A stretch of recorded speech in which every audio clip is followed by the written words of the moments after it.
Es una de las voces más escuchadas de su país. En 2025 se presentó como candidato a la presidencia de Bolivia, pero el Tribunal Supremo Electoral de ese país lo inhabilitó, argumentando dos motivos: que la documentación de solvencia fiscal no se había presentado a tiempo y que contaba con una deuda de $2. Se dice pronto. Ahora vuelve a la carga y nos concede esta entrevista en plena gira por Europa. Y es que hay palabras que se dicen al vuelo y otras, como las de nuestro invitado, que quedan entrecomilladas. Arrancamos motores.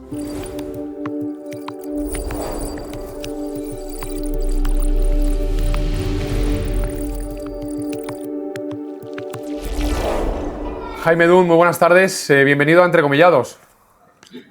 Muchas gracias, Alberto, por la invitación. Un gusto estar aquí con ustedes el día de hoy.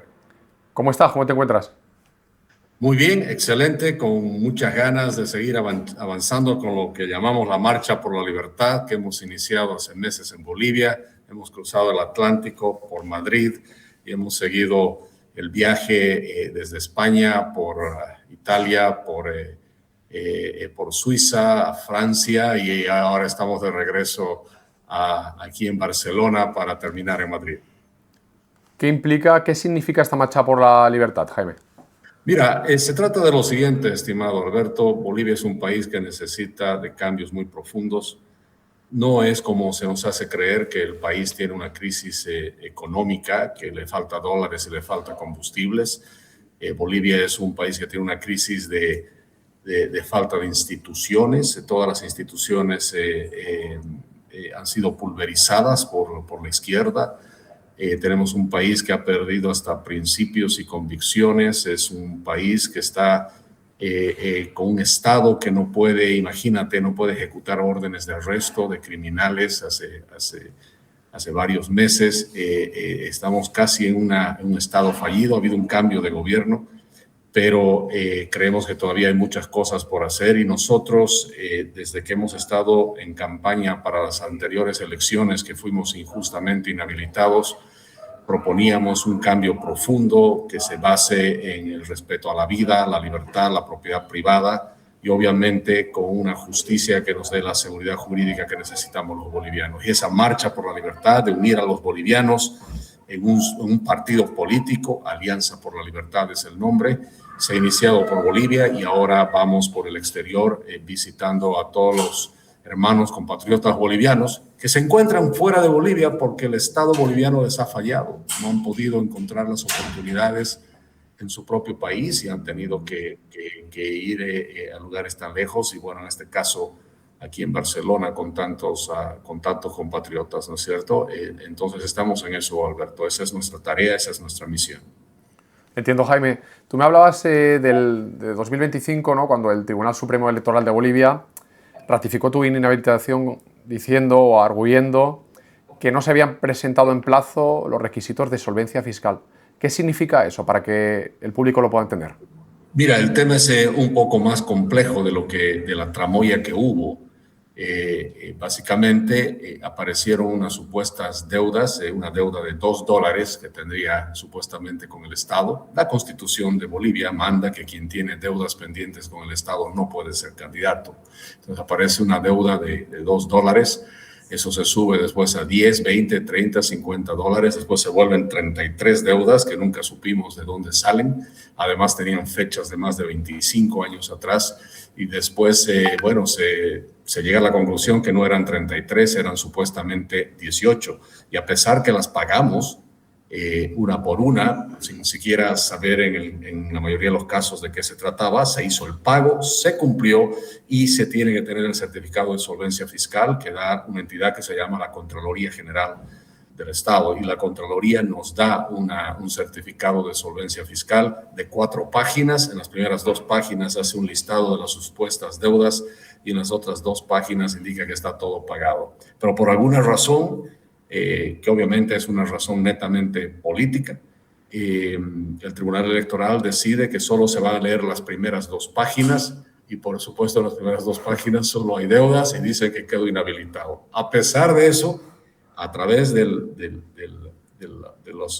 los mismos procesos que plantea la ley, en Bolivia, hacemos un proceso de impugnación pidiendo que se revise de nuevo el caso y para esta segunda vez ya conseguimos un certificado de solvencia fiscal de una sola página diciendo que no existe ninguna deuda y a pesar de eso somos inhabilitados. Y en ese caso usan la excusa de que el certificado tenía una fecha que ya no correspondía a la que debería haber sido. Entonces, por donde quieras, simplemente, o por donde lo veas, había la intención clara y contundente de que no podamos participar en las elecciones. ¿Por qué? Porque nos tuvieron miedo. Eso es lo que pasó. Nos tuvieron miedo. Las encuestas nos mostraban en los primeros lugares y eso asustó a ese sistema decadente que es el que queremos justamente desmontar y se vieron muy amenazados.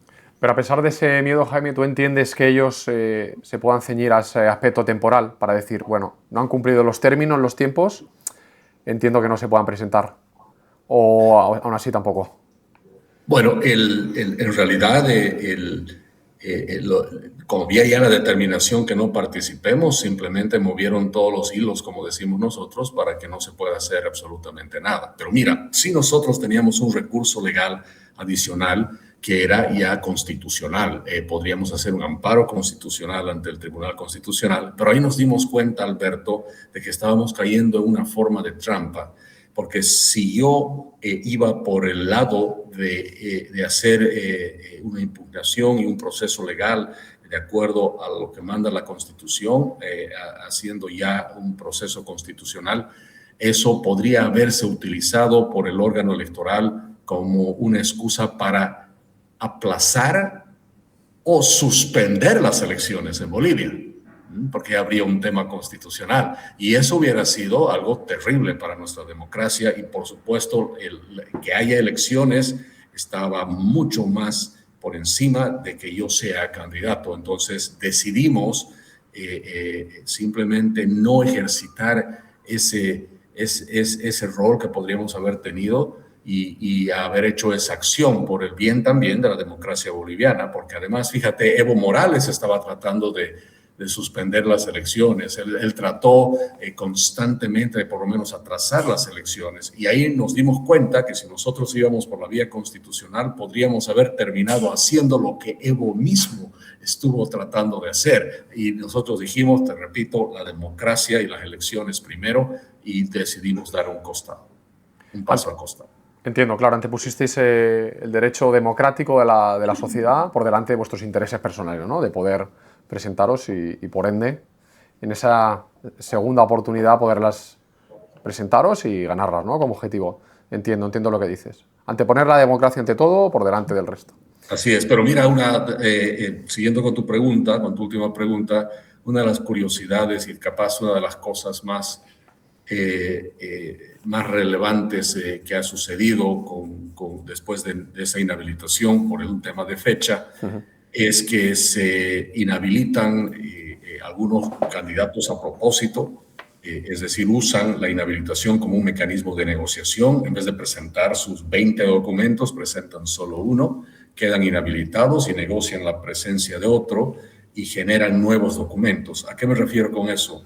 Que yo fui inhabilitado porque no tenía el documento con la fecha que ellos querían, decían que debería tener una fecha de 25 de junio y tenía fecha de 7 de julio, pero los nuevos candidatos que entran y participan de la elección tenían todos certificados posteriores al 7 de julio, algunos con una fecha de hasta 3-4 días antes de la elección y les hicieron valer esos documentos. Por ejemplo, la candidata a la vicepresidencia del candidato Johnny Fernández de UCS se inscribió 3 días antes de la elección con documentos que tenían fechas muy posteriores al 7 de julio. Entonces eso te demuestra que en Bolivia no solo que no existe la justicia, sino que la justicia y en el caso de ciertas instituciones como el órgano electoral pueden ser manejadas de una manera que pues lo que hacen es preservar ciertos intereses y elegir al final de cuentas a través de este sistema que tienen quién puede ser candidato y quién no.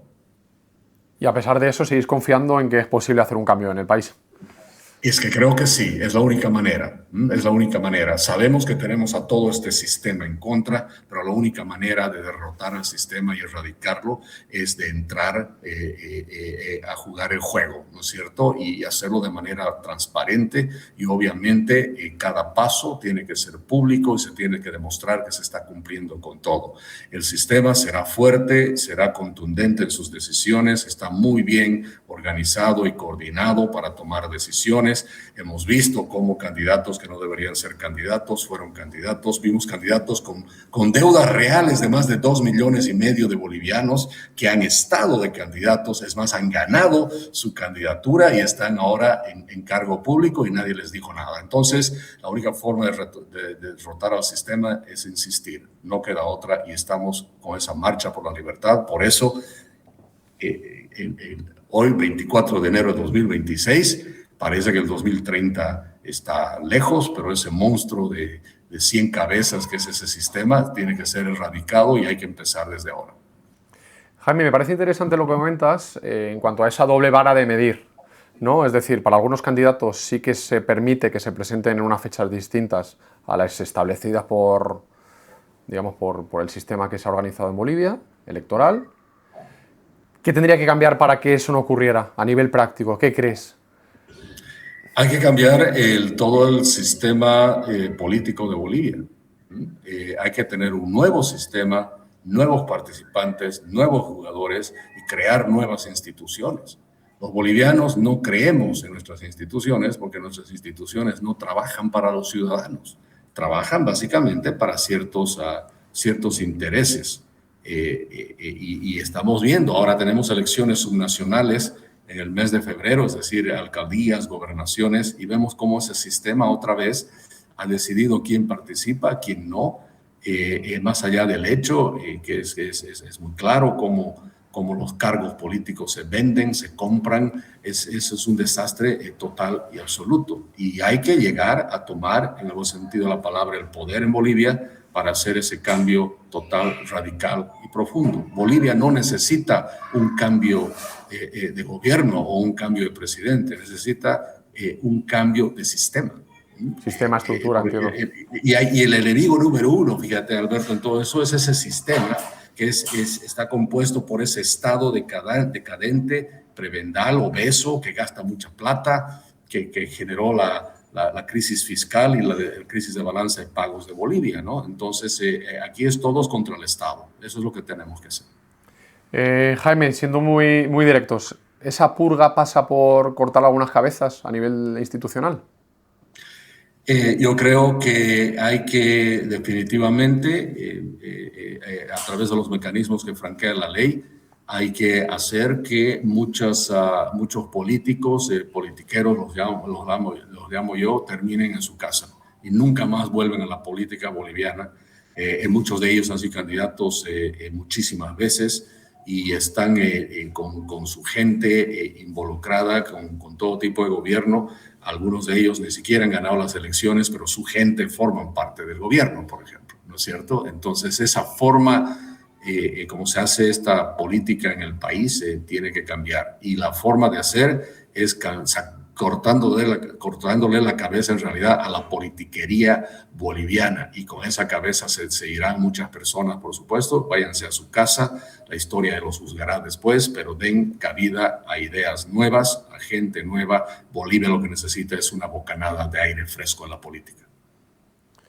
Entiendo, te agradezco tus palabras, Jaime. Hay una cuestión, a pesar de que no pudieras presentarte en las elecciones del año pasado, tú siempre has tenido una popularidad bastante alta en el país, conoces muy bien la realidad sociopolítica, la económica.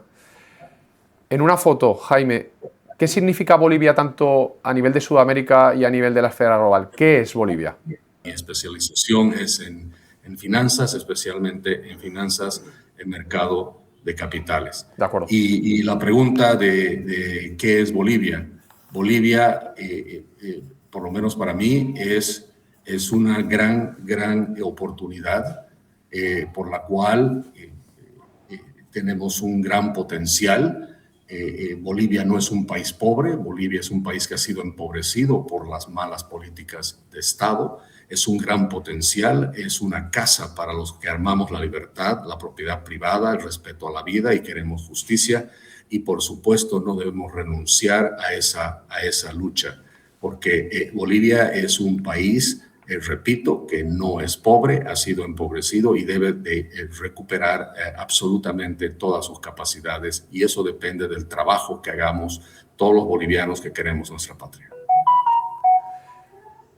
Cuando Rodrigo Paz tomó el poder como presidente, me llamó la atención, después de analizarlo, ¿no?, y de darle vueltas, que muy al poco tiempo decidiste presentarte otra vez a la carrera. O sea, ya lo tenías muy claro, ¿no? Era algo ya muy meditado que venía, pero lo hiciste a pocos días, si no recuerdo mal, de que él asumiera el mandato. Bueno, yo en realidad una vez que fui inhabilitado continué, nunca dejé la carrera. Mira, Alberto, lo pongamos de la siguiente manera: el Tribunal Electoral de Bolivia habrá inhabilitado mi candidatura, pero nunca va a poder inhabilitar las ideas de la libertad y el hecho de que yo siga luchando junto a todo el equipo y todos los bolivianos que queremos cambio, que sigamos trabajando por el cambio. Eso no pueden inhabilitar ellos. Yo estoy en una constante campaña. Es más, un periodista me preguntaba hace un par de semanas, me decía qué andaba yo haciendo por todo Bolivia, y le dije, sigo en campaña, y él me decía, pero las elecciones ya pasaron. Me dije, no, es que son para las que vienen. Y la gran diferencia, además, que tengo y tenemos, diría yo, en plural, con todo el equipo, es que a diferencia de los politiqueros de siempre, no es que vamos a aparecer un año antes de una elección para decir, señores, aquí estamos de nuevo para salvar Bolivia. No, nosotros vamos a trabajar desde abajo, así que no es que dejé de hacer campaña y volví a hacer campaña, continúo en campaña. Entiendo que sigues, es algo que no has dejado, y me gusta esa mención, ¿no?, esa referencia. Jaime, ¿qué es lo que te motiva a ti en concreto de Bolivia para presentarte, ¿no? Decir, vale, soy el candidato ideal para presentarme, y qué 3 o 4 frentes son los más importantes para ti a nivel de estructura, ¿no?, que al final es un poco lo que necesita Bolivia, ese cambio generacional y de sistema. Sí, mira, yo la verdad no lo veo tanto como algo que Jaime Tum tiene que hacer. Se trata de lo que podemos hacer juntos los bolivianos que creemos en las ideas de la libertad. Fíjate, a mí y a nosotros, te diría, no nos interesa tanto las personas como nos interesan las ideas, los principios y las convicciones. Yo te diría, a mí no me interesa tanto quién gobierna, me interesa con qué ideas gobierna, con qué principios, con qué bases, con qué ideología. Por eso hago un paréntesis, Alberto, un mensaje a la nación en Bolivia. Cuando yo fui inhabilitado ya definitivamente, hice una entrega formal de mi programa nacional para la generación de riqueza a cada uno de los candidatos para que ojalá ellos la puedan implementar, justamente haciendo notar que no nos importa quién sea el que gane, la cosa es que haga lo que tenga que hacer. Entonces, en ese sentido estamos trabajando, hablando de cambios muy profundos. Primero, quedando claro que lo importante no es el Estado, somos los individuos, somos los ciudadanos. Queremos desmontar esa idea que el Estado lo hace todo y los individuos simplemente obedecen o siguen las reglas del juego que impone ese Estado, que te digo es un Estado obeso, decadente, que es el causante de la crisis económica de Bolivia porque se gastó toda la plata. Tenemos que hacer la cosa al revés. Significa una reducción drástica del tamaño de ese Estado, obviamente un Estado más pequeño, pero obviamente fuerte. Y por el otro lado, es muy importante que vuelva al país la idea de que la base de toda prosperidad es la propiedad privada. Pero que quede claro que para que haya propiedad privada tiene que haber seguridad jurídica. Y para que haya seguridad jurídica debes tener justicia.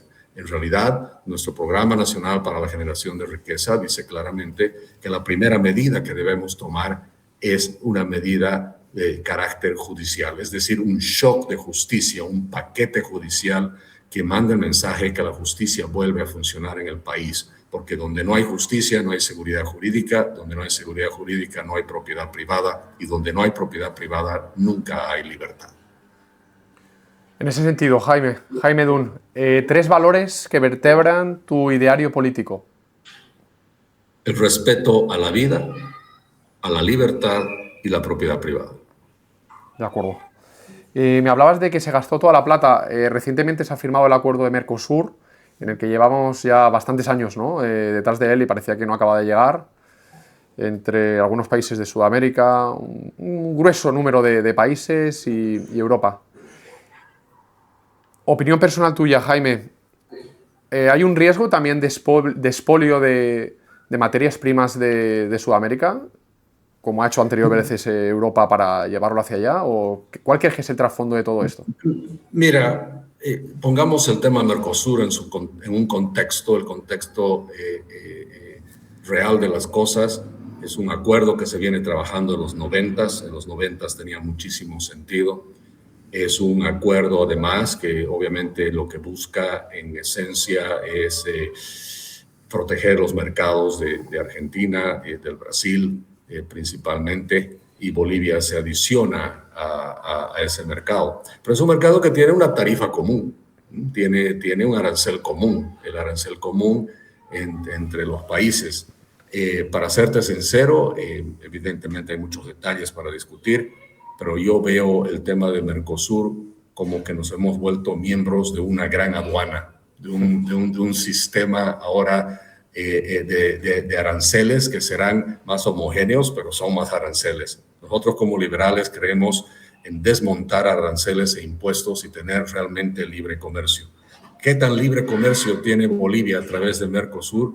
Yo tengo mis dudas, porque por el otro lado, no solamente que entras a un mecanismo que es complejo, que otra vez, en su momento, en los 90, capaz tenía más razón de existir. Hoy en día el mundo ha cambiado mucho. Tú como país quieres tener relación con todo el mundo, no con un grupo de países. Recuerda que Mercosur tiene una limitación que es compleja, que por ser miembro de Mercosur no puedes negociar tratados de libre comercio o tratados arancelarios con otros países que no sea a través de Mercosur. Entonces eso te pone en una situación donde te está atando, ¿no es cierto?, a cierto grupo de países. Yo soy muy crítico, yo sé que no todos están de acuerdo conmigo, pero como liberal yo más bien lo que propongo en mi programa nacional para la generación de riqueza, entre comillas, lo llamo que debemos dinamitar la aduana nacional. Es decir, aranceles entre 0 y 6% máximo para toda la importación de productos, vengan de donde vengan. Y si es necesario, declarar tratados de libre comercio unilateralmente con el mundo. Bolivia, si se quiere abrir al mundo y quiere que el mundo venga a Bolivia, no puede concentrarse solamente en algunos países y de alguna manera quedar atado de manos para otro tipo de tratados que quiera hacer. Ya hemos visto, ¿no?, la situación de Uruguay, por ejemplo, con tratar de hacer comercio directo con la China, se ha encontrado con un óbice importante que ha sido el mismo Mercosur. ¿Por qué ese 6%, Jaime, de aranceles? ¿Por qué habéis dado esa cifra? Mira, en un análisis, un estudio que hemos hecho, hemos visto que el contrabando Bolivia, que es masivo, existe porque tenemos aranceles de 80, 90 y si se cobra algo que se llama el ICE, el impuesto al consumo específico, puedes tener impuestos y aranceles de 2, 3 veces en algún caso el precio del producto que estás vendiendo. Entonces eso hace que no solo que los precios sean más altos en Bolivia, sino incentivan, por supuesto, al contrabando. Imagínate si tú tienes un producto que tiene impuestos y aranceles del 80%, pues pagar impuestos y aranceles es demasiado caro. Ahora, en el estudio que hemos hecho es que el contrabando tiene un costo de alrededor del 10-12%, porque el contrabando no es gratis, el contrabandista tiene costos también, por supuesto, incluyendo la coima que llamamos nosotros, que es un acto de corrupción. Esa coima está entre el 8 y el 10%, hemos visto, ¿no? La coima es un soborno para obtener favores de funcionarios y en Bolivia se ha vuelto una práctica común, incluso a nivel municipal. Entonces, si nosotros determinamos que el costo del contrabando es del 12%, pues imagínate si ponemos aranceles, impuestos del 0 a 6, los contrabandistas van a ver que es más barato ser formales que ser informales.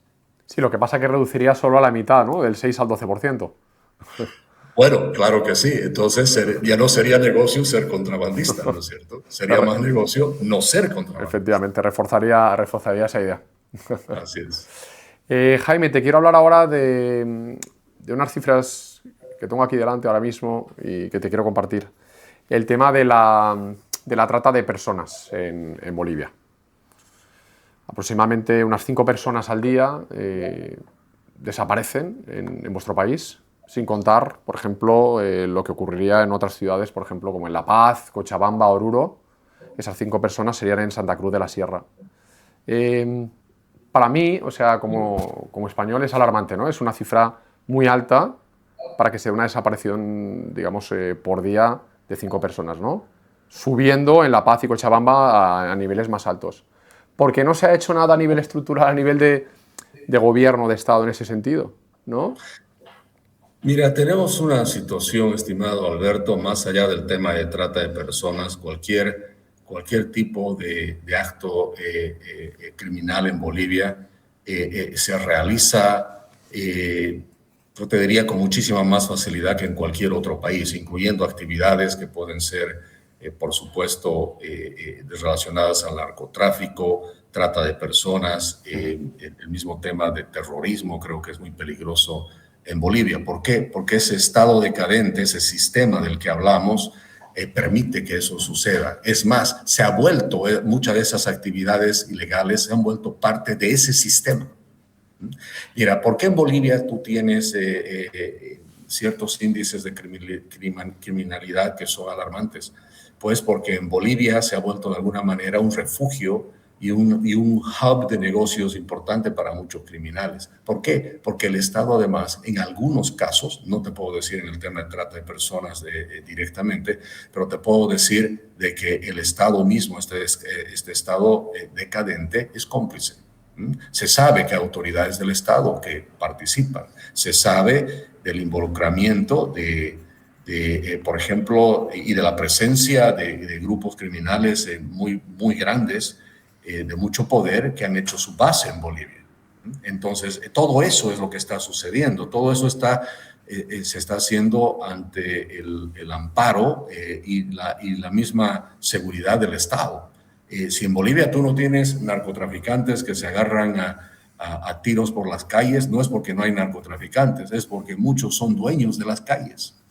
Hemos llegado a ese nivel y por eso necesitamos hacer cambios muy profundos, desde la policía, las Fuerzas Armadas. No quiero decir con eso que todos los miembros de la policía y Fuerzas Armadas están involucrados en esto, pero sí están involucrados personajes directamente y muchos han sido autoridades de Estado. Eso está clarísimo en el país y por eso es que tienes ese tipo de cifras y ese tipo de números. Imagínate la falta de institucionalidad, la falta de ejecución de la ley y de cumplimiento de la ley es tan grande que el mismo Evo Morales tiene 2 órdenes de arresto por pedofilia.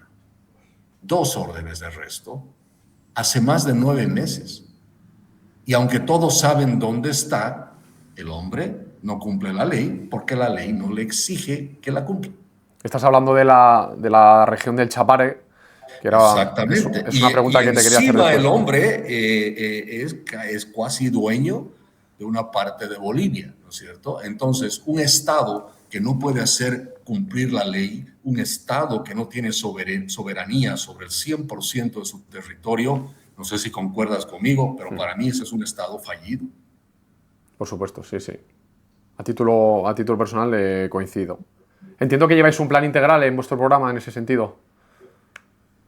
¿O estáis trabajando en ello? Sí. Así es. Es más, parte de nuestro Programa Nacional para la Generación de Riqueza viene, como te decía, con un énfasis muy fuerte en el cumplimiento de la ley y el orden y la seguridad en el país. Es más, yo lo dije, lo repito, y no era demagogia en su momento y no es demagogia ahora.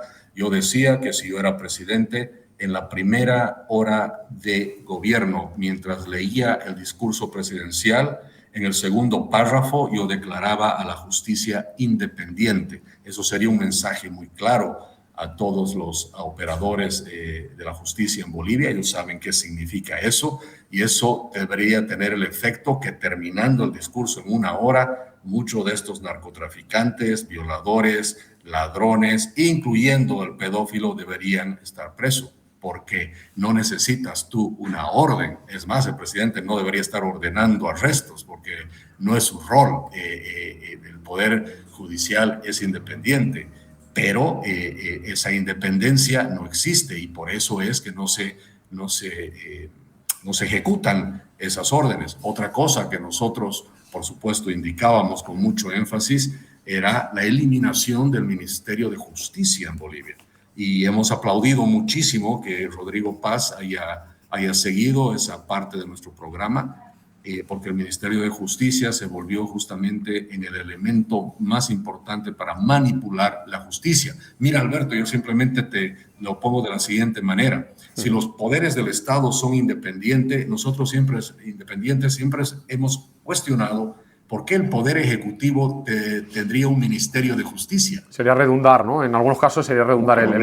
Aquí entraría en juego la segunda definición que nos da la Academia de la Lengua sobre redundar, que es venir a parar en beneficio o daño de alguien o algo. Y más que redundar es porque es una manera de involucrarse en el manejo de la justicia, que es otro poder del Estado. Efectivamente.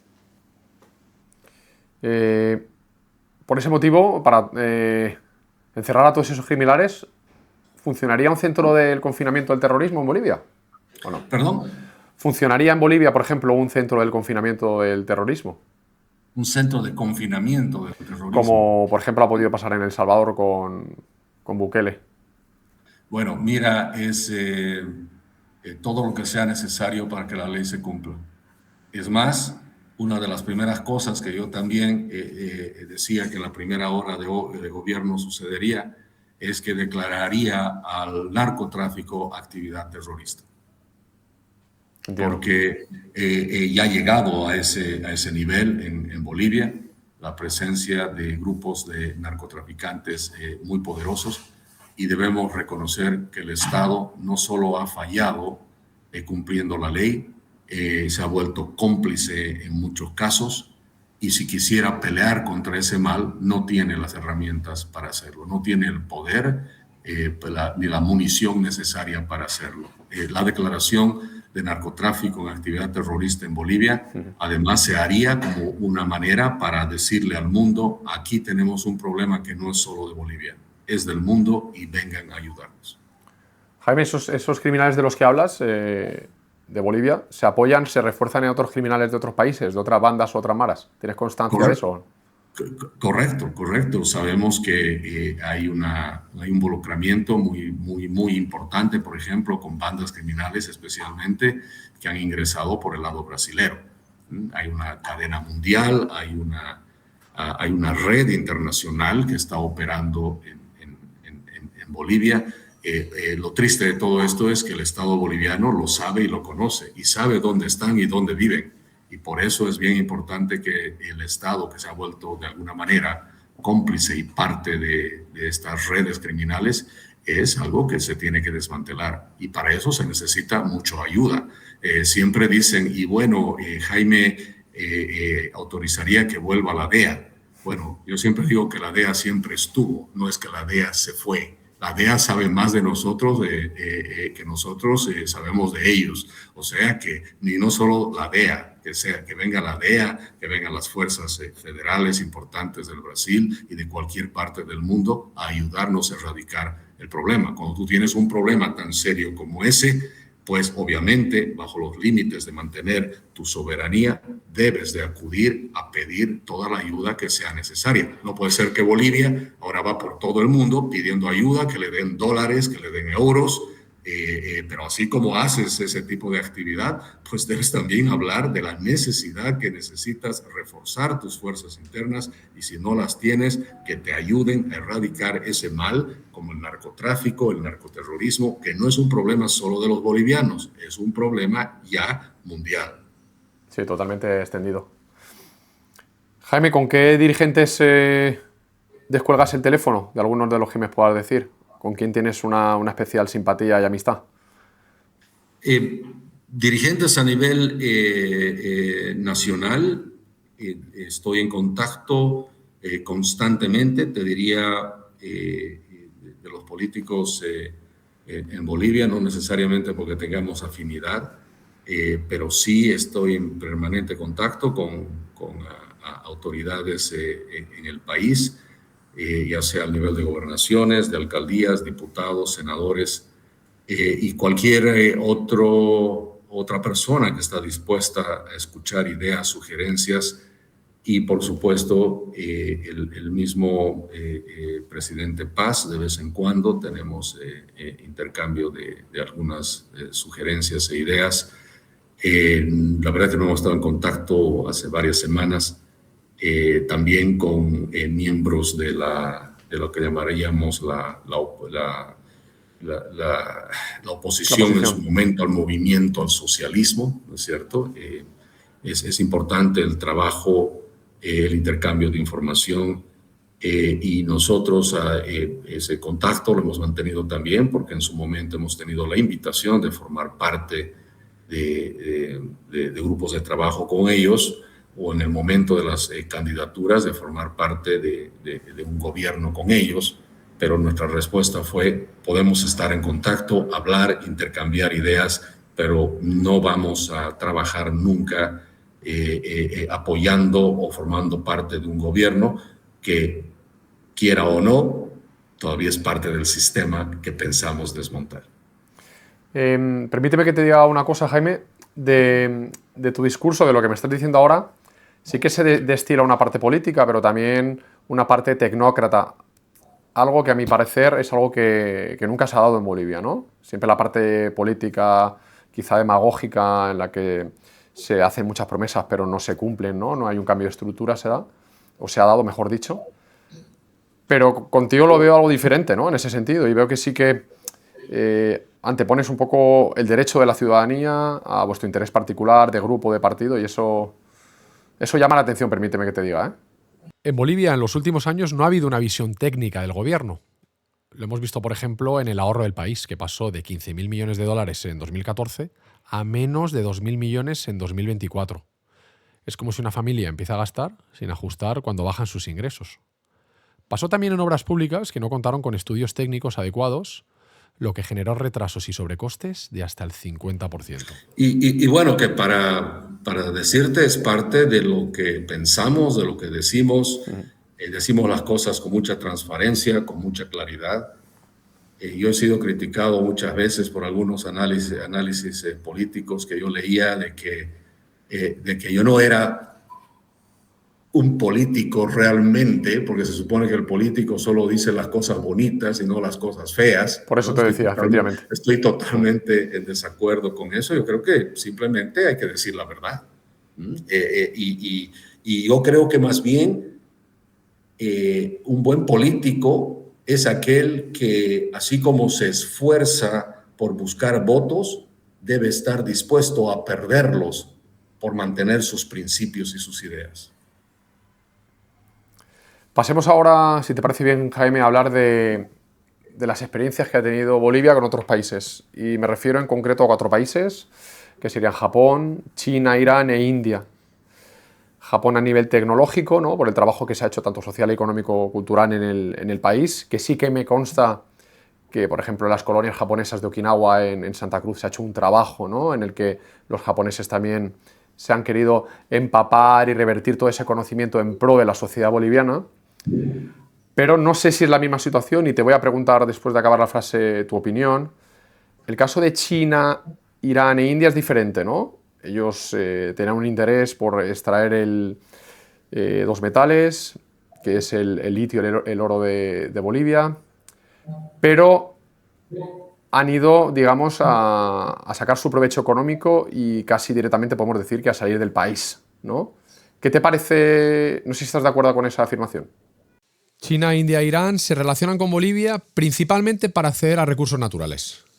Sus acciones generan descontento entre la población local, Por ejemplo, China, por el enfoque extractivo que se está dando, India por su relación limitada y poco visible, e Irán por intereses estratégicos que no están dejando beneficios claros para la gente. Por el contrario, Japón se diferencia al priorizar cooperación, salud, educación y desarrollo humano, generando una imagen positiva entre la población. Bueno, mira, yo te diría, Bolivia, en casos concretos de China, en casos concretos de Irán y sí, de la misma India, una cosa es tener relaciones con países a cambio de intereses que sean obviamente fructíferos y sean de un impacto positivo para el país. Pero también existe el hecho de que en esos países, así como puede existir en Bolivia o existir en España, hay grupos empresariales o intereses que no son necesariamente positivos y abusan más bien de las relaciones que logran armar y tejer con el mismo Estado. China, Irán y India lo estaría haciendo ahora, entonces. Bueno, claro que sí. Tú tienes, por ejemplo, en el caso de China, tienes una situación compleja donde empresas con altos niveles de corrupción, siendo chinas, empresas que seguramente en otros países no podrían hacer negocios, lo hacen en Bolivia. Empresas que han violado no solo digamos, derechos laborales en el caso del país, sino han violado el medio ambiente, han violado las leyes bolivianas. Y lo triste de todo esto es que estos intereses importantes, como intereses chinos o intereses rusos que se han estado dando, han logrado hilvanar muy bien sus intereses con ese estado decadente que te estoy hablando, ese estado corrupto. Entonces se adjudican contratos sin licitaciones, a precios que no sabemos para la explotación de ciertos recursos naturales. O en el caso de los chinos, aprovechan también debilidades institucionales que hay muchas en el país para, por ejemplo, en el tema de la explotación de oro, asociarse con cooperativistas mineros que no pagan impuestos por la ley o pagan muy pocos impuestos y tienen muchísima flexibilidad en muchas cosas porque se suponen que son mineros de subsistencia, o sea, que están subsistiendo con negocios que son de muy poca rentabilidad, pero resulta que se alían y hacen sociedades ilegales en muchos casos con intereses mineros de grandes empresas chinas y terminan siendo más bien usando la ley boliviana y usando los mecanismos que la ley franquea en Bolivia y las conexiones que tienen en el Estado corrupto para hacer todo tipo de actividad que va a dañar el medio ambiente. El norte del departamento de La Paz está contaminado de cianuro, por ejemplo, por operaciones que en muchos casos se detiene la presencia de empresas chinas. Entonces, la corrupción que se tiene también, ojo, por eso yo siempre lo digo, hay que tener cuidado, no es simplemente de Estado a Estado, también se dan entre intereses privados que pueden darse de un Estado a otro y se hilvanan muy bien con los intereses locales para tener privilegios, tener protección y, por supuesto, hacer cosas que van contra la ley y en el caso de la violación a tratados y a normativa medioambiental en Bolivia es muy evidente y muy claro. ¿El actual presidente Rodrigo Paz te ha pedido opinión en ese sentido ahora mismo? Hemos conversado mucho, no ahora mismo, pero sí, en realidad, algunos de estos temas los hemos conversado hasta antes de la segunda vuelta. Hemos hablado de muchos de estos temas y de las complejidades que habría que resolver. Porque, mira, uno de los temas, Alberto, haciendo un paréntesis en esto que es preocupante, que estos grupos económicos no solo terminan teniendo obviamente una fuerte base económica, sino empiezan a tener también una base muy fuerte involucrándose con sindicatos, grupos de trabajadores, política, etcétera, etcétera, y empiezan a tener mucha fuerza también en decisiones políticas, a tal punto que tienen decretos, los cooperativistas mineros tienen decretos emitidos por el gobierno del Movimiento al Socialismo que les permite tirar dinamitas en las calles, ¿no? cachorros de dinamita lo llamamos, porque son más pequeños, pero es dinamita al final de cuentas. Imagínate en el centro de Madrid o Barcelona que la gente marche tirando cachorros de dinamita. O sea, eso es ilegal en cualquier parte del mundo. Pero ese tipo de concesiones les ha hecho el Estado corrupto porque ve que ellos tienen mucha fuerza. Y a veces esos intereses que ellos protegen también son partes de intereses que el Estado corrupto quiere proteger. Te hacía la pregunta de Rodrigo Paz porque quería saber esa inspiración que hay, ¿no?, de cambio. Está claro que en lo que hablamos de China, Irán e India hay un descontento generalizado a nivel nacional, ¿no?, respecto a los resultados de esas alianzas. Y tú me has confirmado que sí que los sindicatos, juntamente con los trabajadores, están haciendo un trabajo.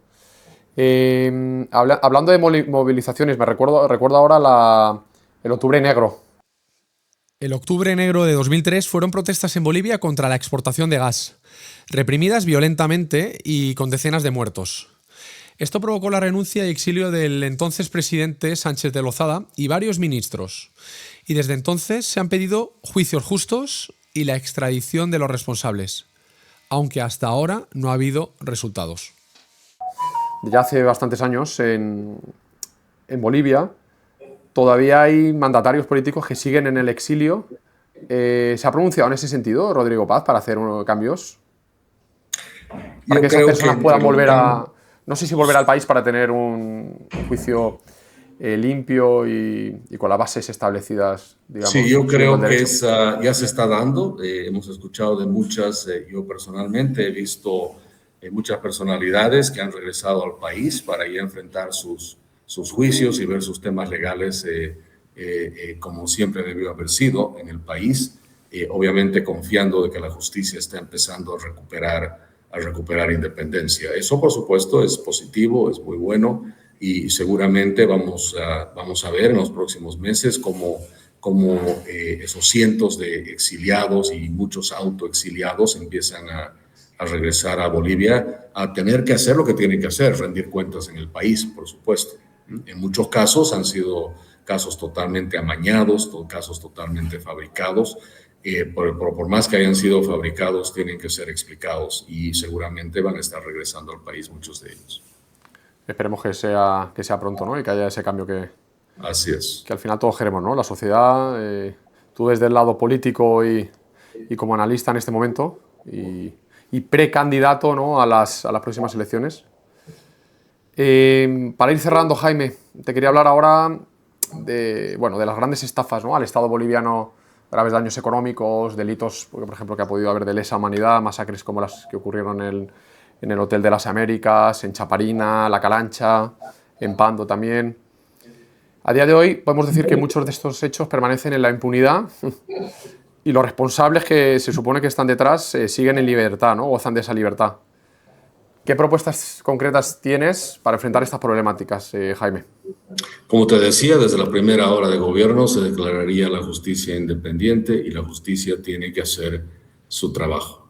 Y no se trata, en esto sí, Alberto, debo ser claro, no se trata que de pronto tienes que tener ahora un gobierno que se vuelve el persecutor, inquisidor ahora de los que se fueron. No es el gobierno el que tiene que hacer el trabajo, tiene que hacer una institución que se llama la justicia, que es algo que va mucho más allá de cualquier gobierno que está coyunturalmente en el poder. Y sí, por supuesto, nosotros hemos hablado de que daríamos todas las herramientas necesarias para que se hagan todas las investigaciones que se tengan que hacer. Si es necesario, se creen comisiones, por ejemplo, por los miembros de la misma asamblea, comisiones de investigación que ayuden en la celeridad de la aclaración de muchos temas, especialmente lo que ha sucedido en los últimos 20 años en Bolivia, casos de corrupción extremos, muy grandes. Todos los días escuchamos de grandes desfalcos. Yo mismo, junto con otro experto, escribí un libro hace 2 años en los cuales detectamos la pérdida de $400 millones en la compra-venta de combustibles en Bolivia. Y es más, tuve un intercambio, hablando de Rodrigo, tuve un intercambio con él donde Rodrigo justamente me pidió una copia de ese libro, porque ahí presentamos hasta las pruebas, y no solo las pruebas. Hemos formulado 30 preguntas que debe hacer cualquier fiscal a las máximas autoridades del sector hidrocarburífero de Bolivia y tienen que responder esas preguntas porque las vimos que son necesarias para esclarecer todo el tema de los negocios y los negociados que se han hecho con los hidrocarburos en Bolivia. La forma en que la justicia como institución se va a respetar es si la justicia misma se hace respetar. Y eso es, obviamente, procesando y siguiendo en el marco de la ley todo lo necesario para que los que sean culpables, no importa quiénes sean, pues tengan que cumplir sus penas y quienes sean inocentes y hayan sido acusados tengan que ser también declarados inocentes. Justicia sobre todas las cosas, Alberto, es lo que necesita Bolivia. Si no creemos y no tenemos más bien en realidad una institución sólida llamada justicia, Bolivia es un país sin futuro. Esperemos que así sea, Jaime. Justicia, juntamente con los 3 valores que nos decías al principio, ¿no? Y que vertebran vuestro programa político. La última, las reservas de litio, las mayores grandes reservas del mundo, unas de ellas están en Bolivia. Llama la atención que con la cantidad de coches híbridos que, por ejemplo, tenemos produciéndose en el mundo a día de hoy, que no se haya querido explorar todo eso mucho más, ¿no? Es llamativo. Bueno, y mira, es más aún llamativo, estimado Alberto, que el gobierno ha invertido más de $1.000 millones en la explotación del litio en Bolivia y hace 2 años ha exportado apenas $32 millones de carbonato de litio. Es decir, la industria del litio en Bolivia y yacimientos de litio bolivianos es una empresa que prácticamente ha quebrado, es una industria fracasada. ¿Y por qué, Alberto? Porque es el Estado el que hace todo. La participación privada ha sido negada, especialmente en lo que tiene que ver la misma exploración, explotación y comercialización. La misma Constitución pone barreras muy grandes en temas de recursos naturales, diciendo que el Estado es el dueño absolutamente de toda la cadena, desde la producción, la logística, la venta, y eso hace obviamente que el negocio quede en manos del Estado, y cuando el Estado es corrupto y es prebental, como hemos dicho tantas veces, pues terminas también asociándote en negocios muy poco claros, con empresas muy poco transparentes y con precios que no son los convenientes para el país, sino para algunos burócratas que han participado en la firma del contrato. El litio en Bolivia no es hasta ahora, a mi parecer, una industria y un negocio de los bolivianos. Es una industria y un negocio de algunos malos bolivianos, y eso hay que recuperar y hay que revertir. Que se trabajará por eso y sé que estáis en eso y también lo seguiremos analizando, ¿no? Desde nuestro programa Entrecomillados. Y es que hay palabras que se dicen al vuelo y otras, como las que nos acaba de decir Jaime Dun, se quedan entrecomilladas. Don Jaime Dun, muchas gracias por concedernos la entrevista y hablamos pronto de nuevo para actualizar datos y seguir informados al día con vuestras ideas, vuestros acontecimientos y todo el día a día de vuestro acontecer. Muchas gracias, Jaime. El gusto es mío, Alberto. Muchísimas gracias. Gracias a ti. Que vaya muy bien. Chao. Chao. Chao, chao. Chao, chao.